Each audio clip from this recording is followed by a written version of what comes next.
Vous écoutez Radio France Internationale, il est 18h à Paris, 16h temps universel, nous sommes le vendredi 10 mai 2024. Le journal en français facile. Stéphane Duguet. À la une de votre journal en français facile, la Russie attaque l'Ukraine dans le nord-est du pays. Une attaque au sol, une première depuis 2 ans dans cette zone. On fait le point dans un instant avec Christophe Paget. L'Assemblée générale de l'ONU vote un texte symbolique en soutien aux Palestiniens. Pendant ce temps, à Rafah, plus de 110 000 personnes ont fui, ont quitté la ville. La guerre touche notamment les femmes. Vous entendrez le témoignage d'un médecin de retour de cette ville du sud de la bande de Gaza. Et puis, on en parlait déjà hier, le bonheur des fans de Taylor Swift après son premier concert à Paris hier soir. Il n'avait qu'un mot à la bouche, incroyable.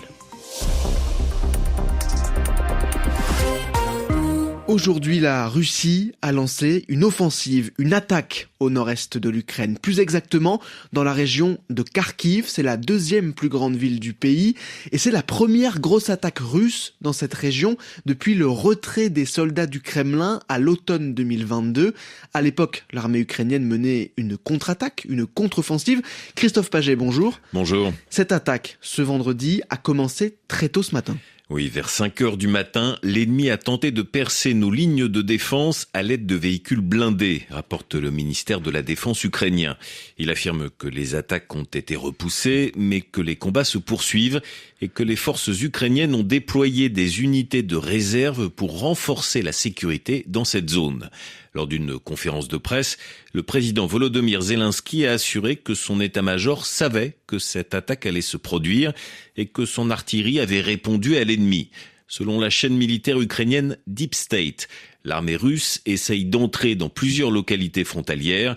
Une source dans le haut commandement militaire ukrainien affirme que les Russes auraient avancé d'1 kilomètre avec pour objectif 10 kilomètres. Et la chaîne Telegram Rybar, qui elle est proche de l'armée russe, affirme de son côté qu'il ne s'agit pour le moment qu'il ne s'agit pas pour le moment d'une offensive à grande échelle. Non, plutôt qu'il s'agit, je cite, d'une opération de reconnaissance menée avec succès.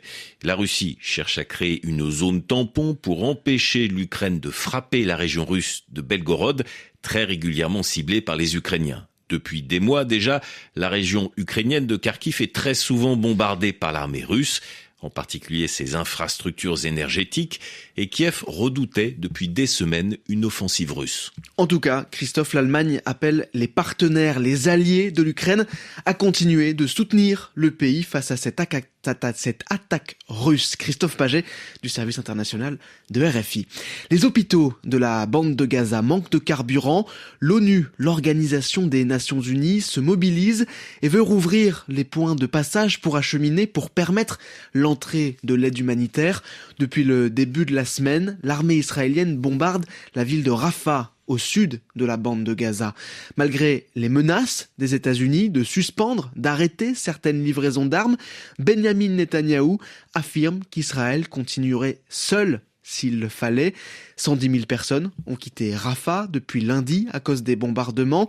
C'est dans cette ville que le médecin gynécologue français Zouer Lana a passé 1 mois. Il y était en tant qu'humanitaire et il a été évacué justement lundi avant le lancement de l'offensive israélienne. Écoutez son témoignage, il raconte comment la guerre de l'armée israélienne a de graves conséquences pour les femmes. Moi qui suis obstétricien, je vois un peu les femmes, qu'est-ce qu'elles subissent. Elles perdent leur maison, elles perdent leur intimité, elles perdent des fois leurs enfants, leurs maris. À un moment donné, ils n'avaient même pas de serviette hygiénique. Dans l'hôpital où j'ai travaillé, l'hôpital mère-enfant de Rafah, les femmes trouvaient quand même un endroit gratuit où vous pouvez accoucher, mais comme c'est un endroit qui est petit, donc il ne peut pas rester longtemps, la femme elle part chez elle au bout de 3 heures, et quand elle a une césarienne, au bout de 24 heures. Vous imaginez, une femme qui accouche au bout de 3 heures, elle va dans une tente. C'est des conditions terribles. Donc il y a un gros risque d'infection. Moi, j'ai vu une femme mourir par septicémie. Les centaines de milliers de femmes subissent cette guerre de plein fouet. Ceux qui font la guerre à Gaza pensent que le Hamas est un groupe qui trouve donc un soutien à une population qui le protège. Et bien finalement, éliminer ce soutien, c'est pas mauvais. C'est ce qui est complètement invraisemblable pour tous les gens qui croient aux droits de l'homme et aux droits humains, au droit à la personne à vivre. On ne va pas employer les grands mots, mais ça s'appelle du nettoyage ethnique. Le docteur Zouerlana au micro, Dorian Verdier. Les Palestiniens ont aussi reçu, il y a une trentaine de minutes, le soutien de l'Assemblée générale de l'ONU. Une majorité écrasante, une grande majorité a validé une résolution, un texte qui donne plus de droits symboliques à la Palestine dans l'organisation. Elle est toujours ce qui est appelé un État non membre observateur. Pour devenir un État membre, il faudrait que les États-Unis lèvent leur veto, leur blocage au Conseil de sécurité. Israël a dénoncé très fortement le vote de cette résolution. Les résultats provisoires du premier tour de l'élection présidentielle au Tchad ont été publiés hier soir par l'autorité des élections, l'Ange. Mahamat Idriss Déby est donné vainqueur avec 61% des votes. Il arrive très loin devant ses concurrents comme le Premier ministre Succès Masra qui obtient 18,5% des voix. Il n'a pas réagi à ce chiffre et revendique la victoire de son côté.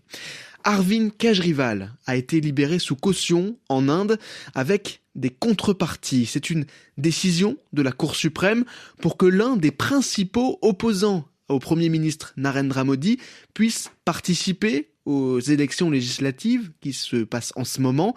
Il est sorti de prison sous les acclamations et les applaudissements d'1 millier de personnes. Nous devons sauver ce pays de la dictature, a dit Arvind Kejriwal, qui était derrière les barreaux depuis le mois de mars. Le journal en français facile. Nous sommes le 10 mai et en France, c'est le jour de la commémoration de l'abolition de l'esclavage. Pour la première fois, la cérémonie a eu lieu hors de Paris, dans un lieu symbolique, le port de La Rochelle, dans l'ouest du pays. Le Premier ministre y est allé. Il a salué l'esprit de résistance contre l'esclavage. Il a aussi annoncé une exposition nationale sur la mémoire de l'esclavage. Elle aura lieu dans 2 ans, en 2026. 65 personnes sont malades du choléra à Mayotte. Dernier bilan donné par le ministère de la Santé. Une fillette de 3 ans est morte après avoir attrapé cette bactérie. Chez nos confrères de la radio RTL, le ministre de la Santé affirme que l'épidémie, elle, est sous contrôle. 3700 personnes ont pour le moment été vaccinées. On en parlait hier, le premier concert de Taylor Swift à Paris. Premier concert de sa tournée européenne. Écoutez l'ambiance à la fin du concert.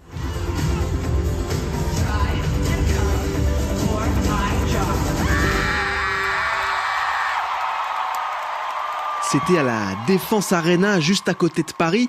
Le concert a duré 3h30 et ses fans, eux, n'ont pas été déçus. Écoutez leur réaction au micro d'Amélie Beaucourt. Incroyable. C'était incroyable. C'était incroyable. C'était incroyable. C'était incroyable. Incroyable. Incroyable, un vrai show, 3h30, elle a tenu un vrai cardio. Magnifique. Pas d'autres mots. Mon Dieu, incroyable. C'est la plus belle chose qui nous soit jamais arrivée. On est les filles les plus chanceuses sur Terre. C'était un vrai show à l'américaine. C'était fou. Strass, paillettes, feux d'artifice. On en a eu pour notre argent. Premier concert de ma vie, le meilleur. J'ai plus trop de voix, mais elle a chanté des chansons de son nouvel album qui vient de sortir. Donc on est les premiers à les avoir écoutés en live. Donc on est vraiment privilégiés. Je crois que j'ai pas de mots, c'est vertigineux. C'est un show millimétré. Parfait, on retrouve toutes les chansons qu'on adore depuis des années et des années. Ouais, j'ai pleuré pendant tout le concert. Là, va falloir qu'on digère pendant quelques jours, le temps qu'on comprenne ce qui s'est passé, après toutes ces années d'attente. Visuellement, c'était juste splendide, waouh. Moi qui ne suis pas une grande fan de Taylor Swift, c'était vraiment magnifique et un très très beau concert. Si c'était encore disponible, je reviendrai demain et après-demain. We were both young when I first saw you. I close my eyes and the flashback starts. I'm standing there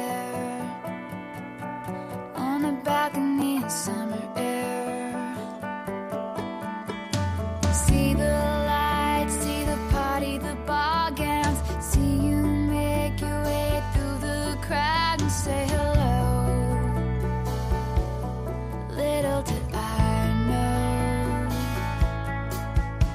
that you were Romeo, you were throwing pebbles. C'est Love Story, une des chansons chantées par Taylor Swift lors du concert hier, extrait de son album Fearless. Lundi, vous retrouvez Adrien Delgrange pour votre journée en français facile. Bonne soirée, bon week-end.